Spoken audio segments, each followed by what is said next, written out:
Swali langu nimeweza kutoa kwenye Bible commentary ya Adam Clarke volume 5 page 370, ambayo inasema ilikuwa kawaida miongoni mwa Wayahudi kuwapeleka nje jangwani kondoo wao mnamo kipindi cha Pasaka mapema ya majira ya machipuko na kuwarudisha nyumbani mara tu mvua za kwanza zinapoanza kunyesha. Sasa katika Luka 2 mstari wa 8 tunaona wafugaji bado walikuwa kondeni, na wakati mvua imeanza kunyesha walikuwa hawako kondeni, walikuwa tayari wamesharudisha mifugo yao.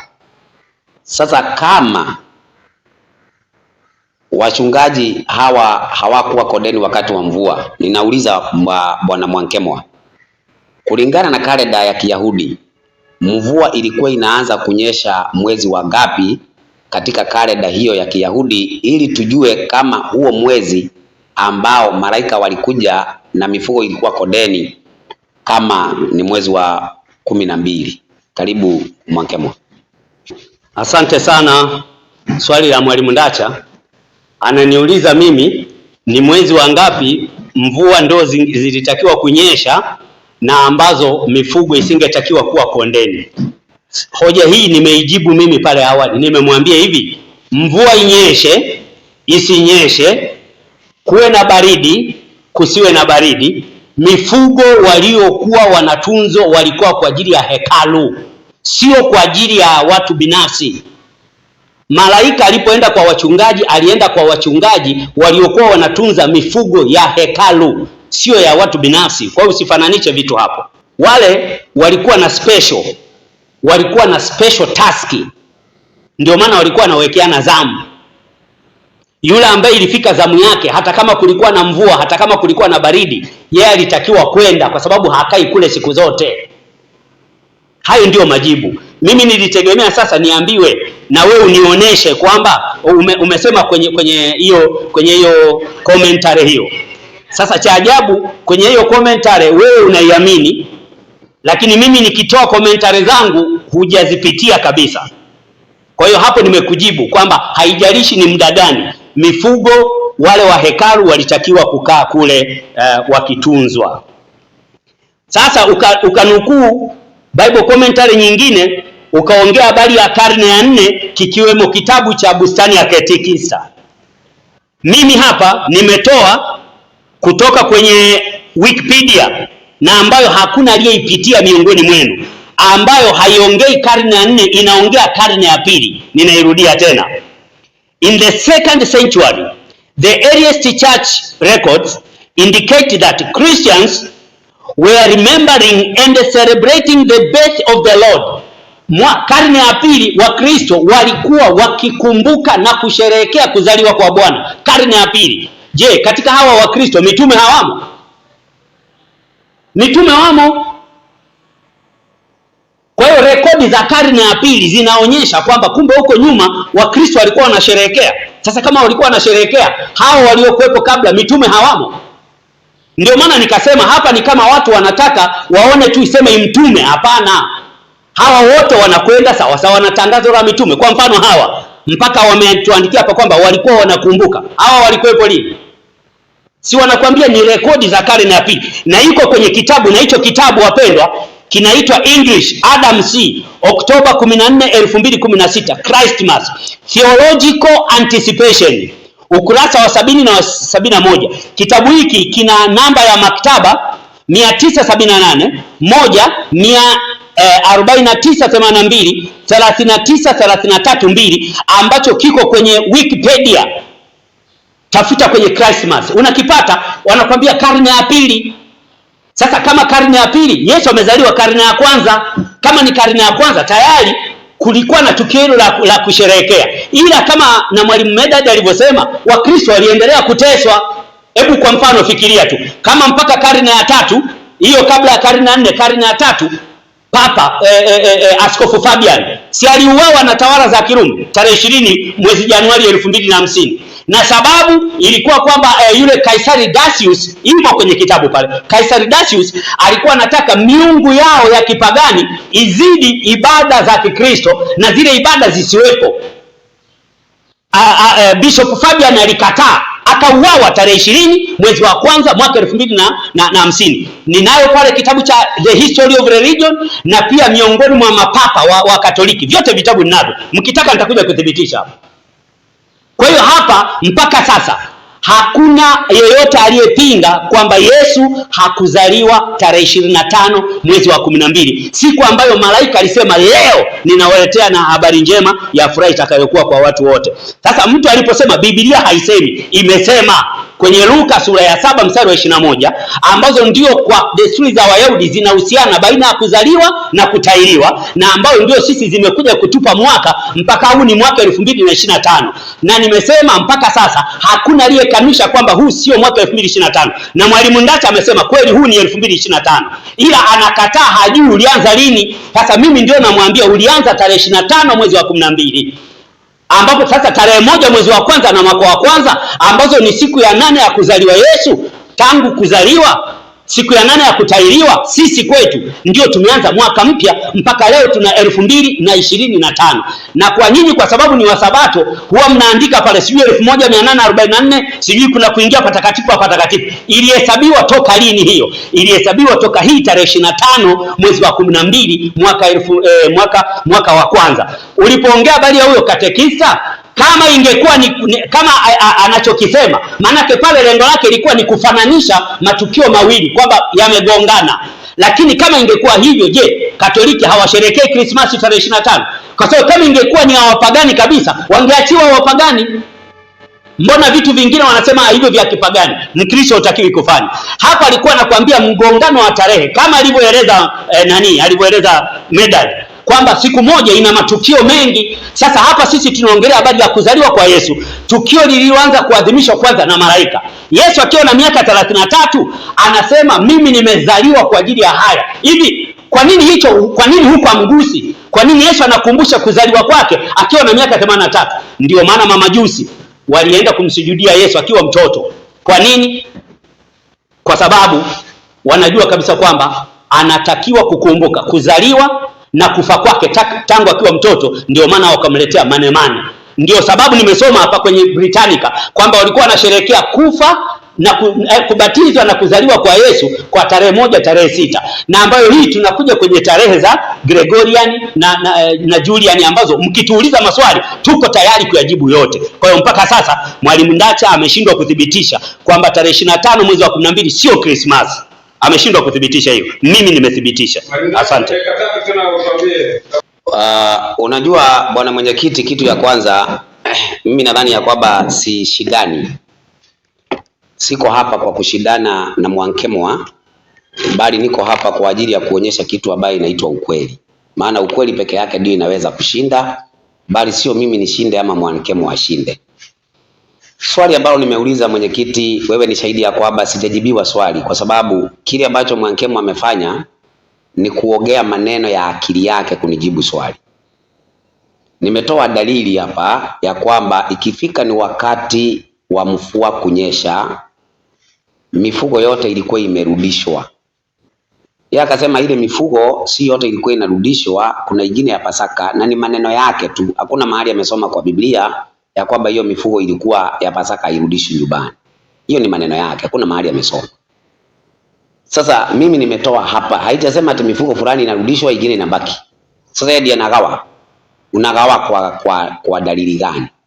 Ni andiko huko naye? Kuna dalili gani huko naye ya kusema ya kwamba mifugo ingine ilikuwa hairudishwi? Sasa kulingana na utafiti ambao umefanywa ni ya kwamba mwezi wa 11 ndio mvua ilikuwa inaanza kunyesha na baridi kali. Kwa hivyo mwezi wa 12 hakukuwa na mifugo kondeni.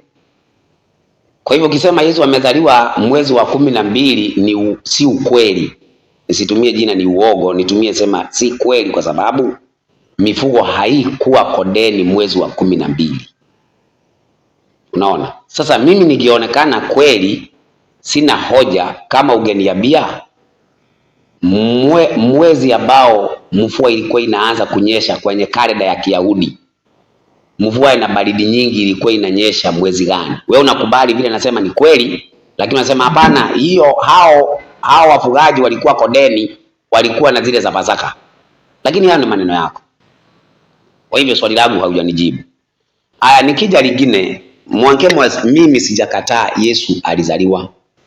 Na sijakataa ya kwamba hatufurahii Yesu kuzaliwa kwake. Kile ambacho Biblia haisemi na imenyamaza, na kama una andiko hilo uje unipe mjadala ishi. Uniambie Dasha, kitabu hiki kiko hapa kinasema tarehe 25 Disemba ndio Yesu alizaliwa. Mjadala ilikuwa imeshaisha. Sasa wewe unakuja unaniambia hata wakati Yesu ambaye ametahiriwa ndio kumeanza kuhesabiwa mwaka upya. Hiyo unatoa wapi? Hakuna mahali Biblia inasema kwa kutahiriwa kwa Yesu mwaka unaanza kuhesabiwa upya. Hilo hakuna kabisa kabisa. Ni maneno yako unaoweka.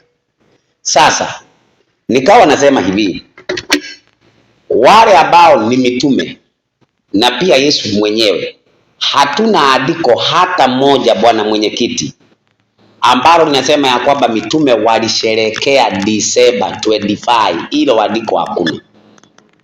Nikawa nimetoa hapa dalili, ingawa yeye ako na kitabu kingine anachokisoma, anasema katika karne ya kwanza, katika karne ya pili ilisherekewa. Lakini mimi nimesema hivi, hebu sikiliza ili ambaye nimesoma mwenyekiti, kile ambacho nimesoma hivi. Naomba niweze kurudia tena. Inasema Krismasi haikutunzwa kwenye karne za kwanza za kanisa la Kristo, kwa kuwa kawaida ya Wakristo ilikuwa ni kusherekea kifo cha watu maarufu badala ya kuzaliwa kwao. Na kweli hawa walikuwa na andiko ambao wangejegea hoja yao, ile kitabu cha Mhubiri 7 mstari wa kwanza, heri sifa njema kuliko marhamu nzuri, na siku ya kufa kuliko siku ya kuzaliwa. Kwa hivyo katika karne ya kwanza Wakristo walikuwa wanasherekea siku za watu kufa, hawakuwa wanasherekea birthday party. Sasa birthday party imekuja kuanzishwa lini? Imekuja kuanzishwa katika karne za baadaye, na sio mitume walianzisha. Asante sana. Wapendwa, tumesema hivi, hapa hatushindani, tunasema ukweli. Mwalimu Ndacha alipoongea kwamba mifugo yote inarudi, yeye kasoma pale, lakini nikamwambia hiyo mifugo unayoisema na yenyewe ilihitaji uangalizi kama wa ile iliyokuwa inawekewa zamu. Jibu ni kwamba hapana, hata yeye hicho anajua. Lakini nashangaa kwa nini akwepe hapo. Nimesema hivi, haijalishi ni majira gani, kutokana na hawa wanyama ambao wao walikuwa kule kondeni, ambao walikuwa ni maalumu kwa ajili ya hekalu, wao ndio maana waliwekeana mpaka zamu. Sasa pengine niambie kwamba waliacha kutoa sadaka ili wale wanyama watoke. Sasa yeye anasema tu wanyama, lakini hapa sisi tunaongea hawa wanyama wa hekalu ambao mpaka kulikuwa na utaratibu wa kuwekeana zamu za kuwatunza hawa wanyama. Ndicho ninachokiongea mimi. Kwa hiyo Mwalimu Ndacha akisema sijajibu, yeye ilitakiwa niambie, Mwalimu Wankemwa huyu aliongea habari za wanyama, hata hawa wanyama waliokuwa wazamu nao waliondolewa. Hoja ingekuwa imeshajibiwa. Haya, nimekuja kunukuu hii ya karne ya pili. Kwenye kunukuu ya karne ya pili inaonekana Mwalimu Ndacha hakunifuatilia hoja yangu niliyoitoa hapa. Kwenye hoja yangu nilinukuu hivi, naomba ninukuu tena kwa sababu yeye anasema jinsi alivyoeleza yeye. Sikiliza hapa, panasema hivi kwenye hiki kitabu na kwenye hapa kwenye hii encyclopedia. Baada ya kufafanua anasema hivi, in the 2nd century the earliest church records. Maana yake kwenye karne ya pili tayari kulikuwa na nukuu, yani kumbukumbu tayari zipo kwenye karne ya pili. Alafu anasema indicate that, yani hizo kumbukumbu zilizokuwa karne ya pili zilikuwa zinaonyesha kwamba Christians were remembering and celebrating the birthday of the Lord. Yani karne ya pili kumbukumbu zipo zikionyesha kwamba Wakristo walikuwa, sio Wakristo walikuwa. Sasa kumbukumbu za karne ya pili, hao Wakristo waliokuwa ni Wakristo gani? Maana yake ni Wakristo wa kutoka pale Christmas ilipoanzia karne ya kwanza mpaka ikaendelea, na hapa tunaambiwa walikuwa wakiadhimisha kumbukumbu ya kuzaliwa kwa Bwana. Karne ya pili kumbukumbu zipo zikionyesha Wakristo manake waliokuwa kabla yao. Ndio maana mimi mtu anaponijia leo, yani yeyote yule, naomba niseme hapa, yeyote yule asipozingatia tangazo la malaika la leo, kwa hiyo maana yake tukubaliane andiko hilo ni la kufoji, na kama lipo maana yake kumbe lina maana. Hilo la kwanza. Lakini la pili, Luka 2:21 ambayo ndio kutahiriwa, yani kuzaliwa mpaka kutahiriwa. Kwa nini leo sisi tunasalimiana heri ya Krismasi na mwaka mpya? Leo tarehe 30, siku mbili zijazo tunaingia mwaka mpya. Tutaingia mwaka 2026 ulioanza kuhesabiwa lini? Kwenye hizi siku 8 hizi ambazo kila wakati hapa Mwalimu Ndacha anasema Mwalimu Ankema hutoi andiko. Narudia tena, Luka 2:21, zile siku 8 zivike tarehe, kwa sababu zilihusiana na kuzaliwa kwa Yesu mpaka kutahiriwa. Zivike tarehe leo mpaka inayotuletea tarehe 25, uone kama hatuna Christmas hapa. Hapa mimi nasimama kwenye maandiko kabla ya kwenda kwenye vitabu vya historia. Ninaanza kwanza kwenye maandiko yanasema nini. Isingekuwepo habari ya siku 8, tungepata wapi tarehe 25 mpaka tarehe 1? Tungepata wapi? Tusingepata. Lakini kwa sababu ile imesema, na kweli kabisa, ndio maana tangu Yesu amezaliwa kuna vitu vinatamkwa kabla ya Kristo na baada ya Kristo. Kwa nini inakuja hiyo? Inakuja hiyo kwa sababu yeye ndio katikati ya historia. Sasa kama ndio katikati ya historia, hiyo historia utaanza kuihesabu kutoka tarehe ngapi? Ndio maana nashukuru Mwalimu Ndacha amesema, ninakubali kabisa huu ni mwaka 2025. Ulioanza lini? Ulioanza lini? Nimalizie hili la kuzaliwa Yesu kila siku ndani ya mioyo yetu. Mimi ninakubali kabisa kwamba Yesu anazaliwa kila siku ndani ya mioyo yetu, lakini kuna mahali kulikoanzia. Galatia 4:4 inasema hata ulipotimia ukamilifu wa wakati. Kumbe kuna neno wakati kabla ya huo, kumbe nyuma huo wakati ulikuwa haupo. Sasa huo wakati kwa nini hatuukumbuki? Haya, wamekuja mamajusi kwa Herode. Baada ya kuongea naye, Herode akatafuta ni wakati, yani tangu kuzaliwa mtoto mpaka hawa wamekuja, yani wote wanatafuta wakati tangu kuzaliwa mtoto. Alafu kama kina Herode walitafuta, Biblia Galatia inaongea Galatia 4:4, mamajusi wamekuja, alafu eti mimi na wewe tunaosema Yesu amekuja kwa ajili yetu eti wakati tusiutafute. Hapana, tunaongea tu kiurafiki. Mimi ninajua kabisa kwamba hapa hakuna yani Mwalimu Ndacha amesema hakatai kwamba Yesu alizaliwa. Naenda kuuliza swali good. Lakini kwa nini ukatai tarehe 25 mwezi wa 12? Yes. Naomba kuuliza swali. Katika Luka sura ya 3 mstari wa 1. Naomba niisome hapa. Inasema hivi. Luka sura ya 3.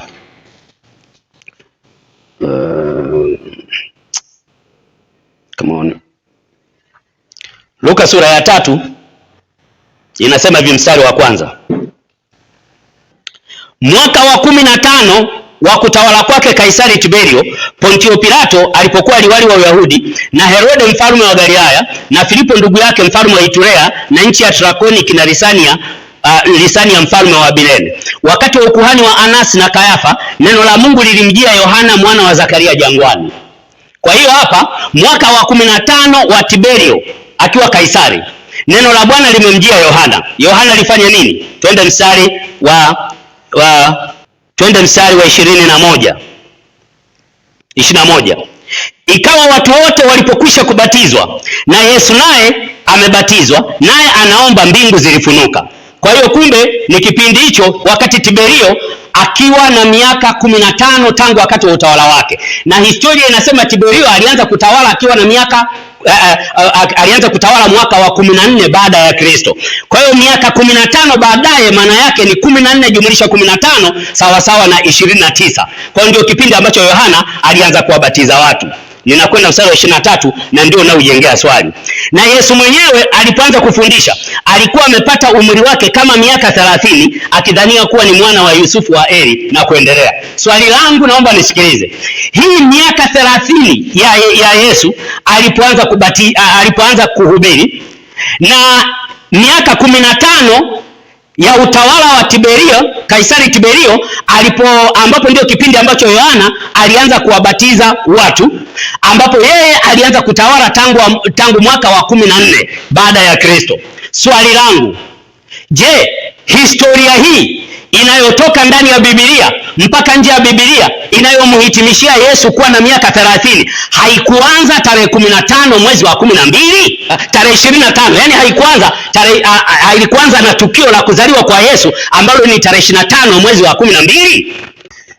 Nimemsikiza Mwakima sana na Kibashasha. Cha kwanza, Kibashasha alipokuja hapa alikubali kabisa hoja si Yesu amezaliwa tarehe gani au siku gani, ila baadaye kuona Mwakima amechechamaa naye akaregemea hiyo tarehe 25 Desemba.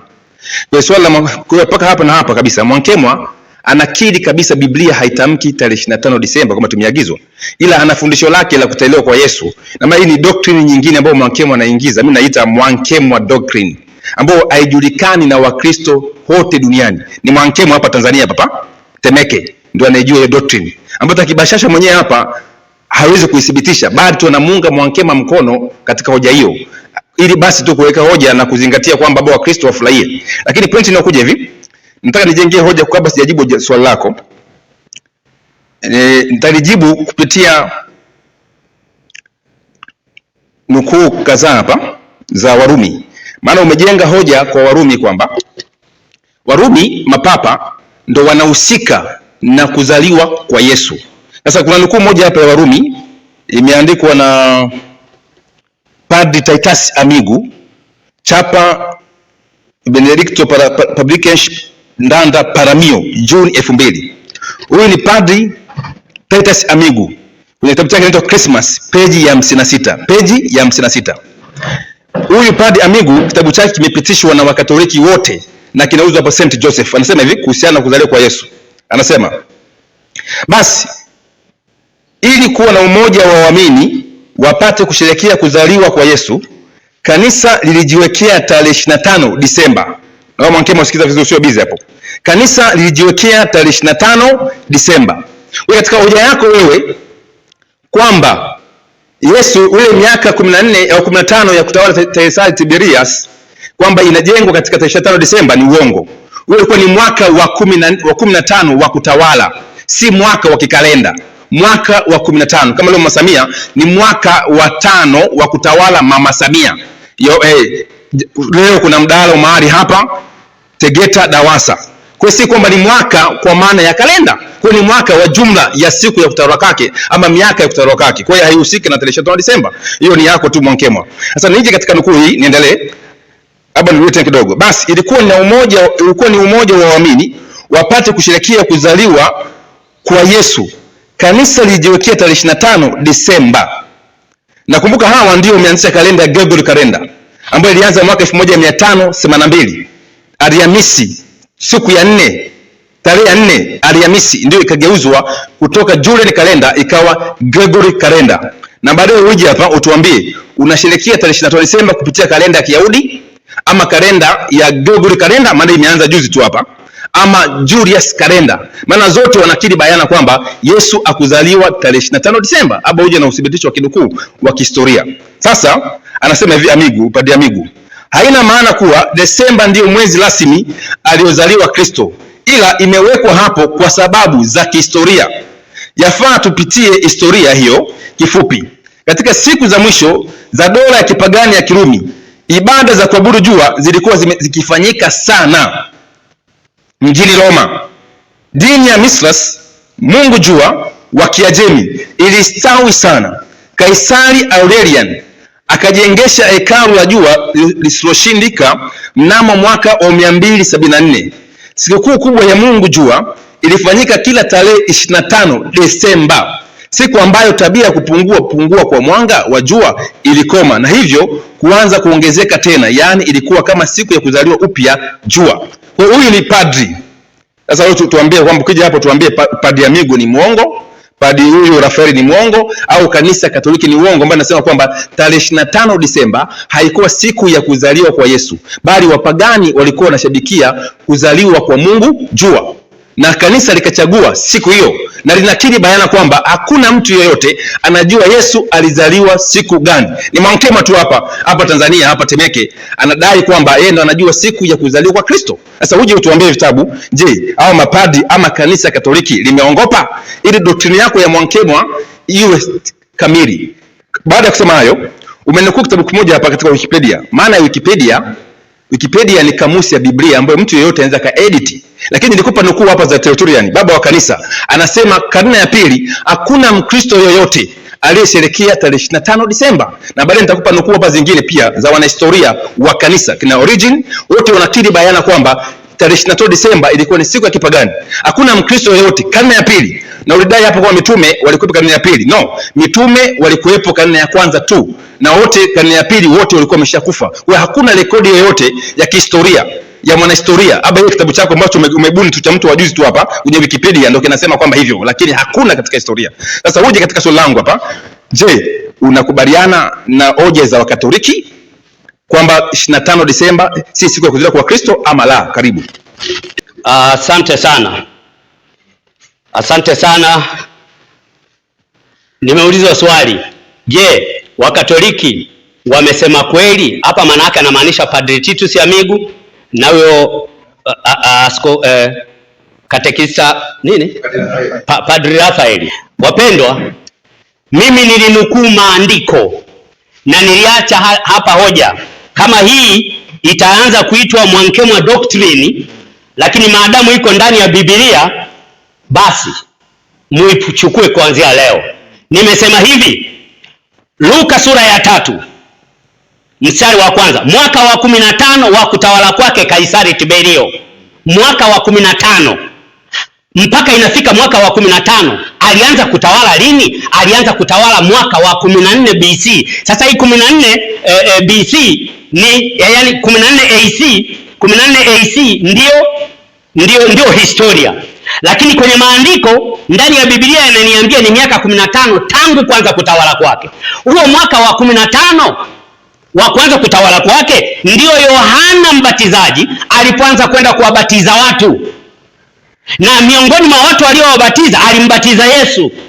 Na baada ya Yesu kubatizwa, maandiko yanasema, ile Luka 3:23 inasema hivi, na Yesu mwenyewe alipoanza kufundisha alikuwa amepata umri wake kama miaka 30. Kwa hiyo inatajwa miaka 30 ndani ya maandiko, na inatajwa miaka 15 ya Kaisaria Tiberio akiwa ametawala, ndipo Yohana alianza kuwabatiza watu. Swali linakuja, ili tuijue miaka 15 ya utawala wa Kaisari Tiberio, kwani Kaisari Tiberio alianza kutawala lini? Historia inatuambia alianza kutawala tangu mwaka 14 baada ya Kristo, 14 AD. Sasa 14 jumlisha 15 ambayo ndio miaka ya kutawala, jumla ngapi? Jumla ni 29.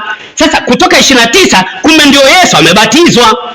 Na ndio maana sasa Luka 3:23 inasema naye Yesu mwenyewe alipoanza kuhubiri, alipoanza kufundisha alikuwa amepata miaka 30. Nikauliza swali.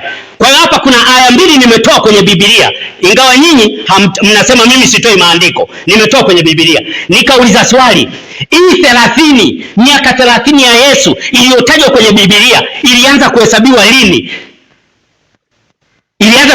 lini? Mimi nikasema ilianza kuhesabiwa baada ya Yesu kuzaliwa, ambayo tukio hili linakwenda kwenye tarehe 25 mwezi wa 12. Ndio kilianza mpaka ikafika mwaka wa 14 baada ya Kristo, mpaka ikaja ikafika miaka 30 baada ya Kristo, kutoka ndani ya maandiko. Yote haya nikaeleza ili kukuonesheni. Mnaosema Yesu hakuzaliwa mwezi wa 12, Yesu hakuzaliwa mwezi wa 12. Angekuwa hajazaliwa mwezi wa 12 na hususan tarehe 25 Disemba, tusingekuwa na mwaka 30 wa Yesu kuanza kufundisha huduma, kwa sababu miaka 30 angekuwa amehesabiwa kutoka lini? Hii ndio hoja yangu.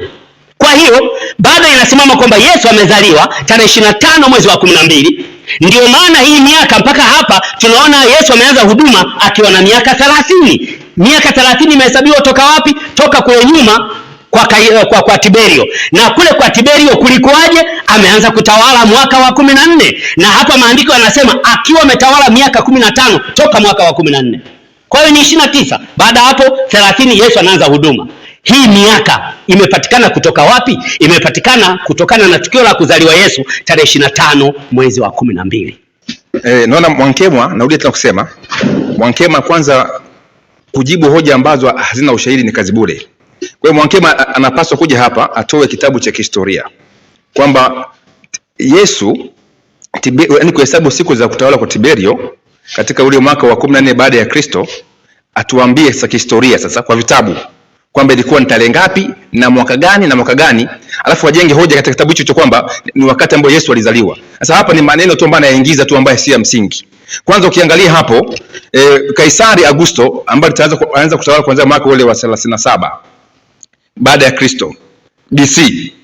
Nakumbuka kabisa neno BC ama AD ilijengwa na Wakatoliki hao baada ya kuleta mlinganifu wa kutengeneza Gregorian calendar. Maana hata kuzaliwa kwa Yesu, mwaka wa kuzaliwa kwa Yesu hujulikani kihistoria. Yesu wa Kristo wote wanakadiria alizaliwa mwaka wa 3, mwaka wa 4 au mwaka wa 3 kabla ya Kristo, yani kwenye BC. Kwa hiyo hapo Wakristo pia tumegangaranyika hapo katika kuweka hiyo, ni matabirio tu na makisio, si muda maalum. Bali nikasema kwamba elimu yako labda tuiite Mwankemwa doctrine, maana haina uthibitisho wa kihistoria, ni yako tu na mawazo yako ukotoa. Sasa uje na hoja za Wakristo katika historia ya kanisa. Hata kitabu cha kuokota cha Wikipedia ambacho umetoa hapo kwamba Wikipedia imesema. Wikipedia ni maana yake ni kamusi ya mtandao. Ndio maana mtu yeyote anaweza kaedit hata hapo chini. Hiyo kitabu cha kusoma, angalia pale chini utaona pale mtu yeyote anaweza akaedit kama hakubaliani na haya maoni. Sisi tumekupa hapa vitabu rasmi vya kikanisa vya Katoliki na ulijenga hapo chuma papa nani. Kwa dunia nzima Wakristo wote wanajua kabisa tarehe 25 Disemba, siku ya kuzaliwa kwa Kristo, ilianzishwa na kanisa Katoliki. Na huko mwanzoni walipishana kwenye tarehe. Wengine walipanga tarehe hii, tarehe 6, wengine tarehe hii. Mwisho mwaka wa 336 baada ya Kristo ndipo kanisa Katoliki likaonelea kuichukua tarehe 25 Disemba na kuifanya siku ya kuzaliwa kwa Kristo. Wewe vitabu hivi mali nimesoma hapa, hiyo Bustani ya Katekista na kadhalika na historia ambayo tumesoma hapa na vitabu tumenukuu hapa, si vitabu binafsi, ni vitabu ambavyo vinaaminika na Wakristo dunia nzima na wanakubaliana. Kwa elimu yako haitoshei hapo. Maana nasema kwamba elimu yako inaitwa Mwankemwa doctrine, haina uthibitisho. Kwa hiyo mimi nitakujibu ukija hapa ukajenga hoja ya kihistoria kwa mjibu yenye uthibitisho wa vitabu vya kihistoria ambavyo vinakubalika na Wakristo, hiyo nitajibu. Sasa tuje hapa katika muda wangu uliobakia. Kuna mtu mmoja anaitwa Origen wa Alexandria. Huyu Wakristo wote wanamkubali. Nafikiri Mwankemwa wanamkubali. Ndio maana uweze kumtoa Origen katika kanisa Katoliki ama kwa Wakristo katika historia. Ndio maana vitabu vyako hapa ni vitabu ambavyo havina uthibitisho. Hichi kitabu kimeandikwa na Origen mwenyewe. Inaitwa Homilies on Leviticus, ambayo ni homily ya 8. Sasa hichi ni kitabu ambacho kinakubalika. Inasema hivi, ambayo kuna tafsiri ya haraka. Katika maandiko anasema hivi: hakuna mtu anayerekodiwa kuwa alifanya sikukuu au karamu kubwa siku ya kuzaliwa kwake. Ni wenye dhambi tu kama Farao na Herode wanaofanya shangwe kubwa kwa ajili ya siku waliokuwa wamezaliwa. Kwa huyu ni Origen. Kwa anasema kwamba hapa anaweka hoja kwamba hakuna mtu katika imani ile ya Kristo ambao anafanya katika Biblia aliyefanya siku sherehe ya kuzaliwa kwa Kristo. Ni wapagani tu, Farao pamoja na Herode, ambao mwalimu wa kwanza ametoka hapa kabainisha. Kwa maana Wakristo toka zamani hawakuamini. Ndio maana Wakristo wale kutoka Uingereza, wa Puritans, ambao walienda kujenga Marekani, nao walivyofika kule walipiga Krismasi marufuku na wakaweka adhabu. Kwa hiyo hawakukubaliana na Roma, walipinga, na ilikuwa ni marufuku na fine kwa mtu yeyote ambaye anasherehekea Krismasi. Ilichukua ni siku ya kipagani. Sasa hawa ni watu, kuna nukuu bwana nimenukuu hapa ni mbali na hiyo nukuu wewe. Kwa hiyo Wakristo wote wanakubaliana kwamba tarehe 25 Desemba si siku ya kuzaliwa kwa Kristo. Hata Kabashasha hapa amekubali hapa, akasema sisi tuangalie siku na kadhalika. lakini sababu anakutetea tu sababu ni mko pamoja. Pointi kubwa ambayo tunaondoka nayo hapa, Yesu akuzaliwa tarehe 25 Desemba. Maana mada yetu ni ya kibiblia ambayo imejengwa kusherehekea siku. Yesu kwa mujibu wa Biblia alizaliwa tarehe 25 Desemba? Hiyo haiko. Hiyo tumeshaipata, tumeshaimaliza. Kwa hiyo imebaki tu hoja ya Mwankema ya kulazimisha tu historia yake, mara mtu alitahiriwa na kadhalika. Lakini kibiblia amekosa uthibitisho. Kitabu cha Wafilipi 4 mstari wa 9. Mitume, maandiko katika Waefeso 2 mstari wa 19 mpaka 20, tumesema tumejengwa katika misingi ya mitume na manabii na Yesu Kristo akiwa jiwe kuu la pembeni. Kwa hiyo hakuna mahali popote mitume ama Yesu mwenyewe aliagiza kusherehekea sikukuu yake ya kuzaliwa kwake. Sasa mitume wanasemaje? Soma andiko hilo. Mambo mliojifunza kwangu na kuyapokea. Huyo ni Paulo anasema mambo ambayo mmejifunza kwangu na kuyapokea, na kuyasikia na kuyaona kwangu, yatendeni hayo. Na Mungu wa amani atakuwa pamoja nanyi. Kwa maana yale ambayo watu wanafunzi wa Paulo, wa Kristo wa zamani ambao walifundishwa na mwalimu wa mataifa ambaye ni Paulo, waliyaona kwa Paulo na wakajifunza kwake. Hakuna chochote Paulo alichokiandika kuhusu kusherehekea siku ya kuzaliwa kwa Kristo Desemba 25, ama kuazimisha ama kutoa agizo la kuazimisha, zaidi ya kutoa agizo la kuazimisha kufa kwa Kristo, kutangaza mauti ya Kristo. Kwa hiyo Mwankema, ukija hapa useme umetoa wapi agizo kutoka kwa mitume wa Kristo, akiwepo mtume wa mataifa Paulo? Je, uliyaona hayo matendo kwa Paulo ambao leo unalazimisha kusherehekea? Kwa ina maana, kwa kifupi tu, utakuwa umetoka nje ya utaratibu wa kimaandiko matakatifu kwa habari ya mitume na manabii. Sasa nakazia pale pale katika nukuu, ndio uje tena uikatae hapa useme kwamba baba ni ya kimakosa. Okay, nichukue kabisa na muda wangu wa swali za swali. Okay, asante. Swali langu nakuja hapa, nasoma hicho kitabu kinaitwa Christmas, peji ya 56. Naomba ukae hapo nisome hicho kitabu hapo, peji ya 56. Na pali Tetes Amigu kimechapishwa kwa Ndanda Paramio. Hii ni sehemu ya uchapaji kubwa kwa kanisa wa Katoliki. Basi ilikuwa na umoja wa waamini wapate kusherehekea kuzaliwa kwa Yesu, kanisa lilijiwekea tarehe 25 Desemba. Hii haina maana kwamba Desemba ndiyo mwezi rasmi aliozaliwa Kristo, ila imewekwa hapo kwa sababu za kihistoria. Nisome hiyo Bustani ya Katekista ukurasa wa 73. Sawa, kitabu ni Bustani ya Katekista, Mhubiri Mlezi, Mwalimu wa Dini, ukurasa wa 71. Kimeandikwa na Katoliki. Soma 73. Hiyo, je, Yesu alizaliwa tarehe hiyo? Soma hapo. Sawa. Je, Yesu alizaliwa tarehe 25 Disemba? Ndio. Kwa kweli hakuna anayejua tarehe ya kuzaliwa kwa Yesu. Tarehe 25 Disemba ilikuwa sikukuu kubwa ya wapagani. Walikuwa wakifanya ibada zao kwa Mungu jua. Asante. Hao ni Wakatoliki. Wanasema kwamba kwa kweli hakuna mtu yoyote katika imani ya Kikristo anayejua Yesu alizaliwa siku gani, na tarehe 25 Desemba wanakiri ilikuwa ni si siku ya kuzaliwa kwa Kristo, bali siku ya kuzaliwa kwa Mungu wa kipagani. Kwa kanisa likachukua tarehe 25 Desemba likaifanya siku ya kuzaliwa kwa Kristo.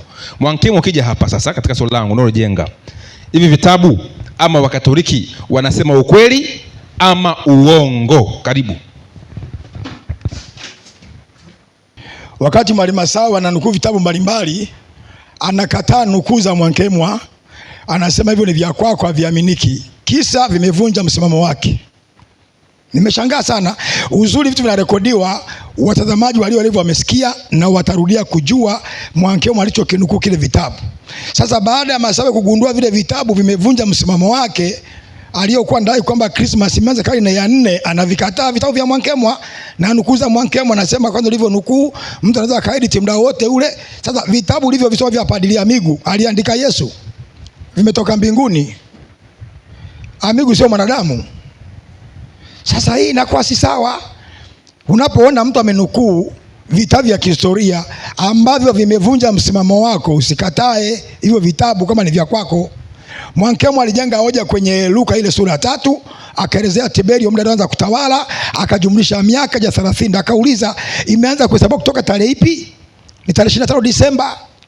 Hasa ungesema hapana, ilianza kuhesabiwa tarehe 2 Januari, ungeonekana huko sawa.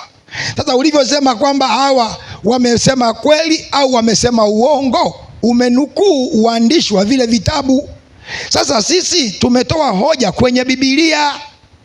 Sasa ili onekane wanasema kweli ama uongo, tumesoma kwenye Luka sura ya 2. Malaika yeye anaeleza wazi kwamba itakuwa furaha leo, na Mwankemwa kadadavua vizuri sana, akasema hii leo inaanza kuhesabiwa tarehe ipi?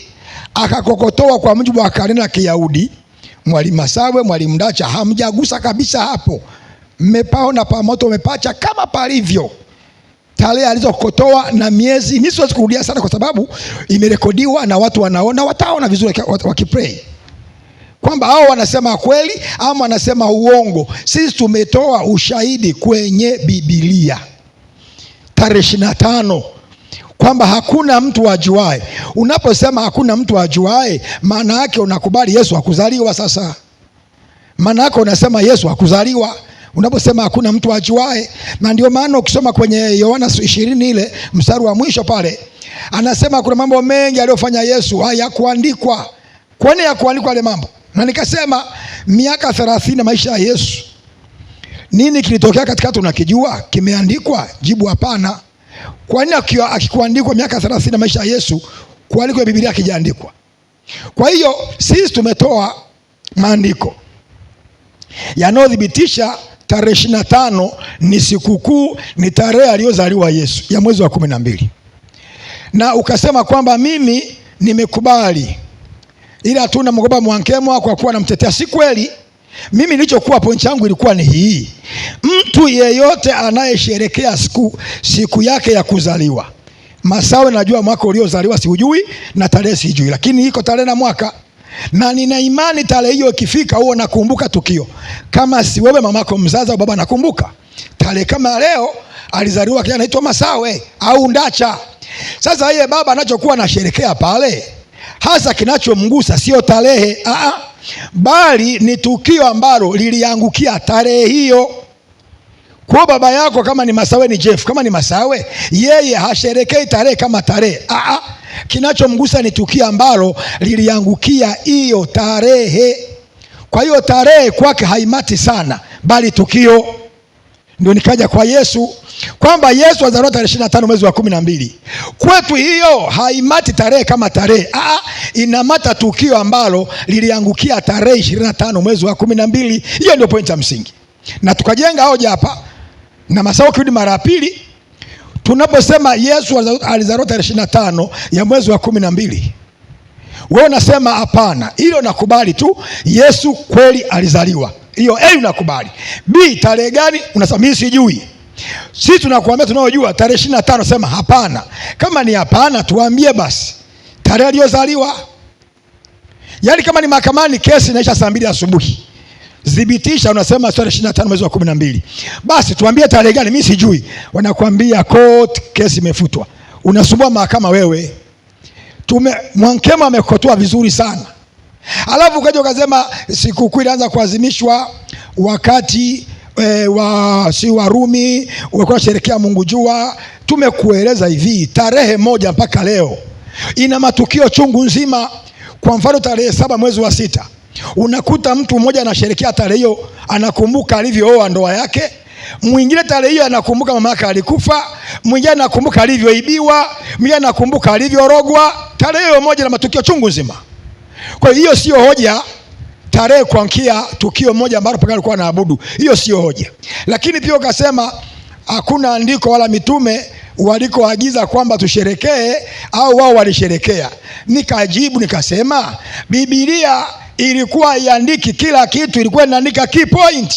Nikasema mfano, unaweza ukanipa andiko lolote kwenye Biblia ambalo mitume waliwahi ukaa wakafanya sherehe ama pati ya Pasaka kwenye nyaraka 27 au Injili 4, kwamba jamani andiko hili mitume siku moja walikaa wakapika pilau au mihogo ama ugali wakafanya sherehe ya Pasaka? Hakuna. Biblia iko kimya, lakini tunajua walikuwa wanafanya zile sherehe. Sasa kuja kusema karne ya 4 katangaza rasmi, hiyo sio ya msingi. Asante. Asante sana Mwalimu Medad Kiabasasa. Naomba Mwalimu Masawe uje uniambie kwa dakika 3 umejibiwa swali na unatakeje zaidi, kwa sababu ndio muda wenyewe tunaenda kumalizia. Asante. Nafikiri wasikilizaji huko wamesikiliza, na hapa wamesikiliza kwamba Kabashasha ametorokea, hajajibu swali, ameenda kwa vingine kumtetea Mwankemwa tu. Swali langu nimesoma nukuu hizo mbili za Wakatoliki ambazo Mwankemwa pia alijenga hoja kuhusu Wakatoliki, juma papa fulani kule Roma, kwamba Wakristo walijuaje kwamba siku 25 Desemba ni siku ya kusherehekea kwa Wakristo, kwamba ili tokana na nani? Na Wayahudi ambao walipeleka injili kule Roma. Sasa hao ambao walipeleka injili Roma, ambao unasema ni Wakatoliki, ndio wamekanusha hapo kwamba hakuna mtu anajua Yesu alizaliwa tarehe gani. Na tarehe 25 wamekiri bayana kwamba ni siku ambayo Yesu hajazaliwa, bali ilikuwa ni siku ya kusherehekea ibada ya miungu ya kipagani. Swali langu likawa hivi, vitabu hivyo vinasema kweli ama uongo? Kabashasha ili asiwauzi Wakatoliki ametorokea kando. Kwa hiyo swali langu mwenyekiti alijajibiwa. Kwa hiyo wakipanda mahali hapa waje wajibu. Sasa kwenye hoja ambayo amejenga Kabashasha kutetea kitabu cha Mwankemwa, nimesema hivi, hicho kitabu ambacho Mwankemwa amekinukuu ni cha mtu binafsi. Cha kwanza pia ametoa Wikipedia. Wikipedia ni kamusi ya mtandao. Mtu yeyote anaweza kaingiza hoja zake pale. Hata hiyo doctrine yako ya Mwankemwa doctrine unaweza kaingiza pale. Sasa hoja iko hivi, ili tuweze kudhibitisha jambo lolote katika historia, nisome maandiko haya. Wakorintho wa pili 13 mstari wa kwanza. Kimbia. 13 mstari wa kwanza. Lakalaka mdangu ni mchache. Inasema. Nasemaje? 13 mstari wa kwanza. Hii ndio mara ya 3 ndio ya mimi kuja kwenu. Kwa vinywa vya mashahidi 2 au 3. Kwa vinywa vya mashahidi 2 au 3. Kila neno lidhibitishwe. Kila neno nafanyaje? Lidhibitishwe. Hapa nimetoa vitabu kama 4 au 5 ambavyo vyote vinathibitisha kwamba vya kihistoria Yesu akuzaliwa tarehe 25 Desemba, bali ni siku ambayo wapagani walichukua. Mwankemwa mpaka sasa ana kitabu kimoja tu cha Wikipedia, hicho tu ndicho analazimisha kuvunja hoja za Wakatoliki, na vitabu kama vya kina Origin ambao walikuwepo kwenye matukio hayo, pamoja na kina Tertullian, mtu wa karne ya pili ambao aliishi kuanzia mwaka 155 Tertullian. Ila kwenye nchi ya utatu waga unajengea hoja kwa Tertullian, ingawa pia naye kufundisha utatu. Sasa leo kwenye hoja ya kuzaliwa kwa Kristo unamkataa Tertullian ambaye anakupa historia kwamba Wakristo wa kwanza hawakusherekea Krismasi. Sasa Mwankemwa mbona nasema hivi, hilo fundisho la Mwankemwa alipatikani katika church history ama popote, ni hoja ambayo ameijenga mwenyewe tu kutetea hilo jambo lake ambalo kuwafurahisha watu, lakini dunia nzima. Nimetoa na hoja pale za Wakristo wa evangeliko wa Marekani, wanakiri kabisa bayana, na ambao hao ndio ni sponsor wakubwa katika makanisa mengi duniani, kwamba Yesu Wakristo wa kwanza hawakusherehekea Krismasi, na wao walipiga marufuku baadaye wakati fulani, na ikaja ikaruhusiwa baadaye baada ya Vatican na Marekani kuwa na muafaka wa kisiasa na mahusiano katika mambo ya kisiasa. Kwa hivyo sasa swali langu liko pale pale, walichokisema Wakatoliki kwenye vitabu ambavyo nimenukuu, wamesema kweli ama uongo? Nimemaliza. Mimi nimejibu jamani swali lake hivi, sisi tumetoa ushahidi kwenye Biblia. Si nimejibu swali lako? Sisi tumetoa ushahidi kwenye Biblia. Sasa uje uniambie Biblia, ushahidi wa Biblia na Mkatoliki aliyeandika ni upi ushahidi mzito? Sisi tumetoa kwenye Biblia. Wewe useme Biblia iko chini ya ushahidi wa Mkatoliki, utakuwa kwa sababu na Masawe. Sisi tumetoa ushahidi wa Biblia.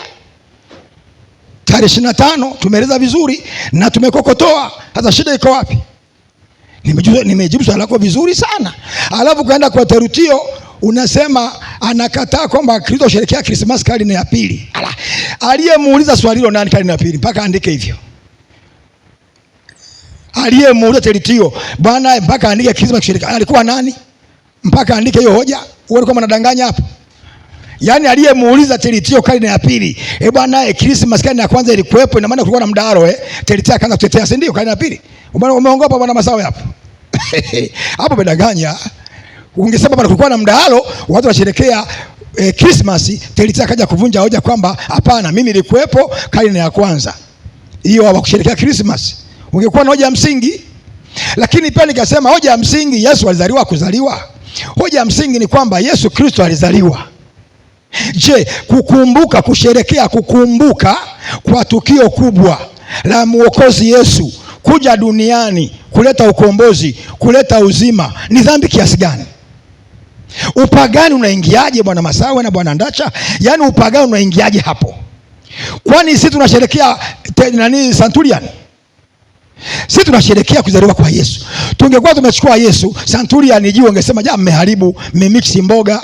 Sisi tunasherekea na kukumbuka tukio kubwa, na tukaeleza wa kwanza kusherekea Christmas walikuwa ni malaika. Luka sura ya 2, wewe ungegoma uongo.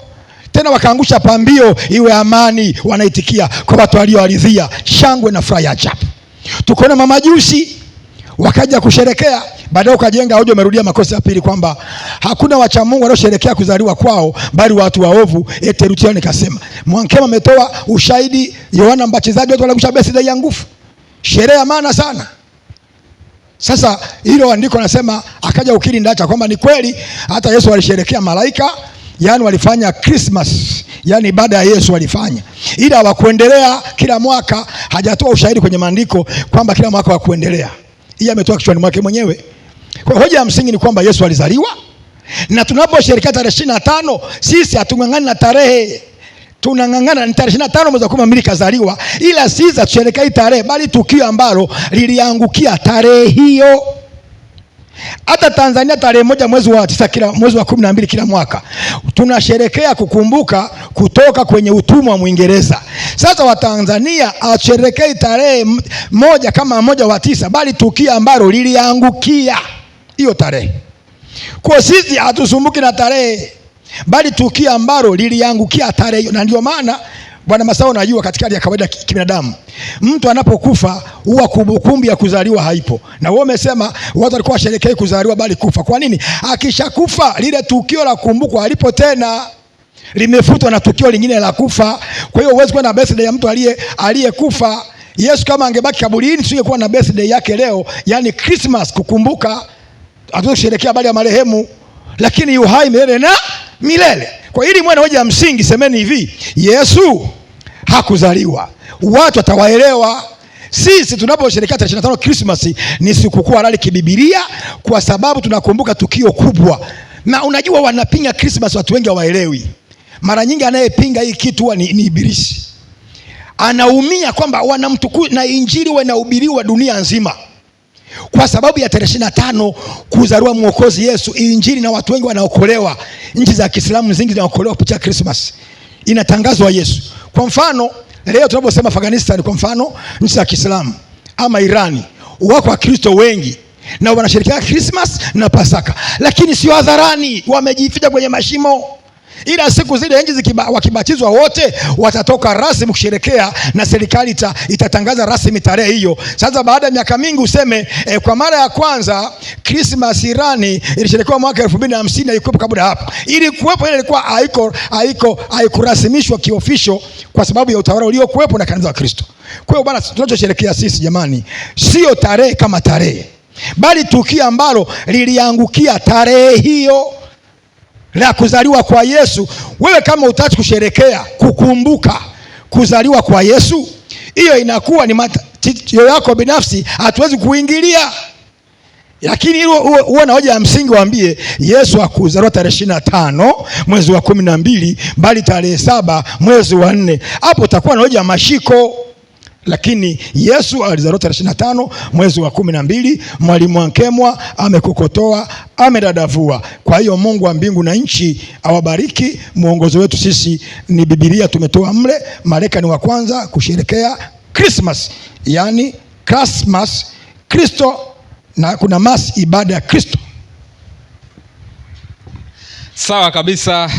Tunawashukuru sana ambao tulikuwa pamoja tangu mlipoanza. Sasa hivi ndo tunafikia hitima, tunahitimisha hiki tulichokuwa tunakifanya. Labda walimu niwakaribishe tu muage watazamaji wetu. Utaanza mwalimu Kiabasasa, utaanza mwenyewe kuja kuaga watazamaji wetu, utakuja mwalimu Ndacha, utakuja Mwalimu Mwankemwa hapa, alafu Mwalimu Masawe utakuwa wa mwisho vile vile, utatutolea shukurani kwa, yani tushukuru kupewa nafasi ya kufanyia huu mdahalo wetu hapa. Kwa hiyo tunaanza kwanza na Mwalimu Medad, karibu. Mimi nishukuru kwa siku ya leo, mada yetu ya Krismasi tumesimamia hapa. Nishukuru mwenyeji wetu mtumishi wa Mungu Masawe, pia na mtumishi wa Mungu Ndacha kutoka Kenya na rafiki yake ambao mmekuja kama Kristo. Tumefanya majadiliano, hivi ni vitu vya kuelimishana, lakini kimsingi hatuna marumbano wala hatuna ugomvi kuhusu jambo hili, bali ni katika hali ya kuelimishana ili watu waweze kufahamu mambo yanakaaje. Kwa mimi tu niseme Mungu awabariki na Mungu awatie nguvu. Amina.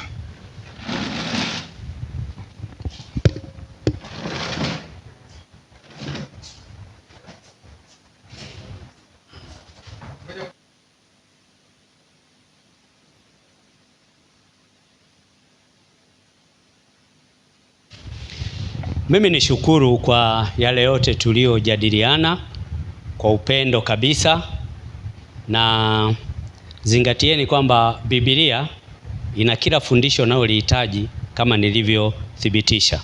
Basi itakapotokea midahalo mingine, Mungu awabariki, lakini umeona umuhimu wa kusherehekea Christmas. Tunaingia 2026 baada ya Kristo, ambayo ilianza tarehe 25 mwezi wa 12 kama tulivyothibitisha. Na mimi msingi wangu wa kwanza unakuwa Biblia, ndipo ninaenda kwenye vitabu vingine.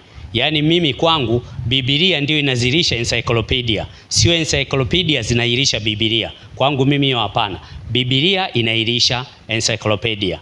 Kwa hiyo nilianza ndani ya Biblia, nikaenda kufafanua kule nje kwenye vitabu vya historia. Na kama mwingine utaona Masawe amesema hili ni fundisho la Mwankemwa doctrine, hapana, ni la Biblia. Kwa sababu nilikuwa na nukuu maandiko ya Biblia. Mtazamaji unaweza karudia ukaona kabisa kwamba nilikuwa natoa kutoka ndani ya Biblia, ndipo naenda kwenye vitabu vya historia. Ile Luka 2:21 ni siku 8 nimezivisha tarehe, ndio tukapata tarehe 25 mwezi wa 12. Mungu awabariki sana na karibuni, na muendelee kufuatilia vipindi vyetu. Asante.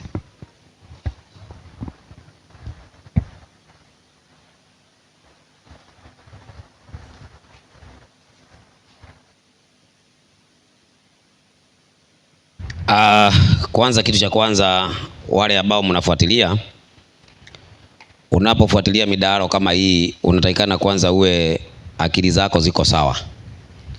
Alafu hakikisha kwamba kile kinaongewa kinatolewa ushahidi.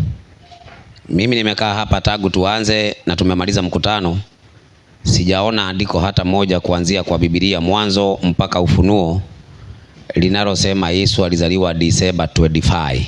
Hilo andiko halijapatikana. Labda tutawapea tena kibarua waende wakatafute, pengine watakuja kutoa wakati mwingine. Nimefurahi, mjadala umekuwa mjadala mzuri, na wakati mwingine Mungu akipenda bado tutaendelea. Asante, Mungu awabariki. Kwanza nitoe shukrani kwa wageni kuja Mwankemwa na Kabashasha. Ndugu zetu kabisa, tunaelewana katika mambo mbalimbali.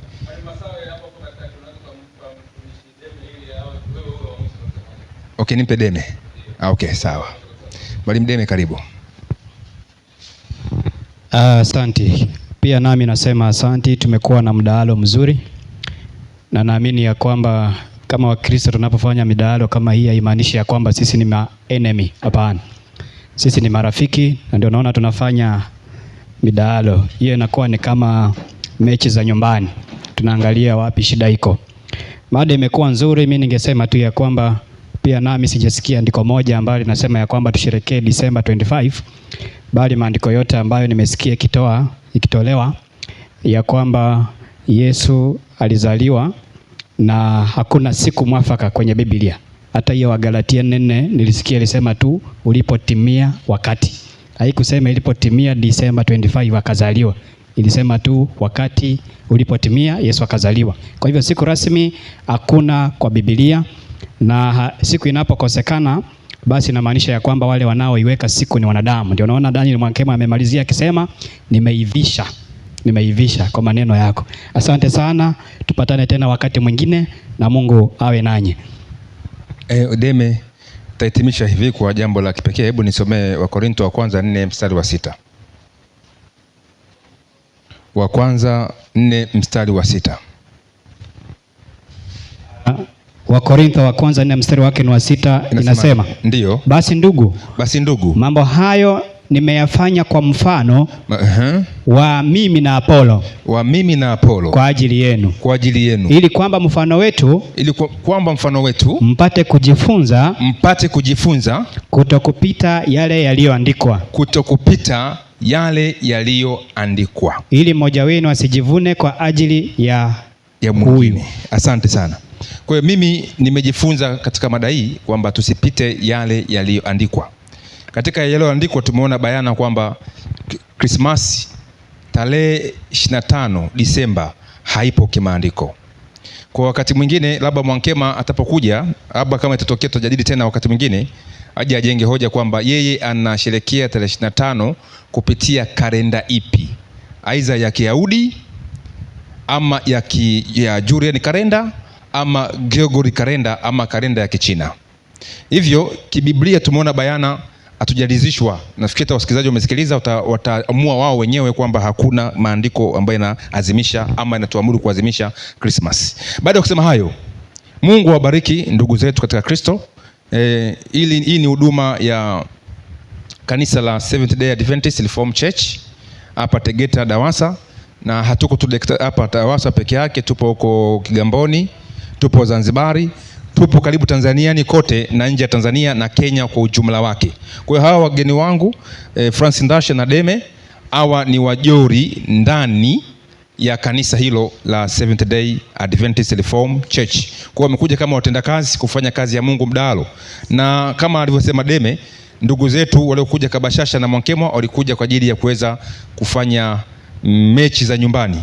Tumezungumza pamoja na tumeona bayana, kwa kila mtu atachagua, lakini udugu wetu katika Adam utaendelea kuwepo, hata udugu katika Kristo, maana wote tunaamini Kristo alikufa kwa ajili yetu na ni mwana wa Mungu. Kwa hiyo mengine haya tutaendelea kusema taratibu mpaka wakati ule itapoeleweka kuhusu ukweli uliobayana katika kukua katika Kristo. Kwa hiyo mimi nahitimisha mkutano huu kwa jina la Yesu na nitaomba.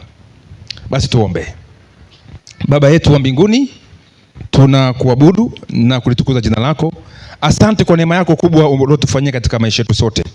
Kibali chako ambacho kimetupa nafasi ya kuzungumza kwa pamoja katika udugu huu wa kimdaro, basi tunakusihi Roho wako mwema aendelee kutuboresha, atupe unyenyekevu, tuendelee kuwa hivi katika kuyachambua maandiko matakatifu kwa uweredi.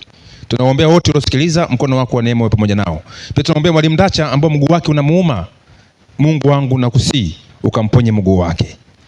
Alikuwa aendelee kuwepo Tanzania kwa kitambo, ila kwa sababu ya malazi imembidi arudi tena huko Kenya kwa ajili ya matibabu. Mkono wako uwe pamoja naye katika safari yake, na mkono wako uwe pamoja naye na Deme katika safari yao kwa ujumla, na mkono wako pamoja na ndugu Kabashasha pamoja na Mwankemwa wanaporudi majumbani, na wote ambao wako hapa ndani na waliohudhuria na wale wote ambao katika mtandao ya kijamii wakitufuatilia.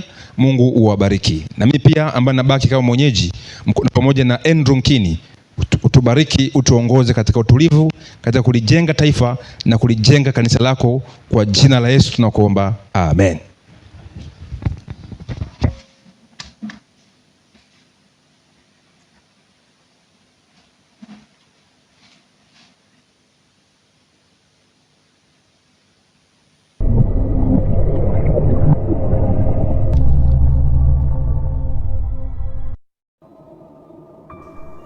Wording of Last Days, sauti ya ukweli.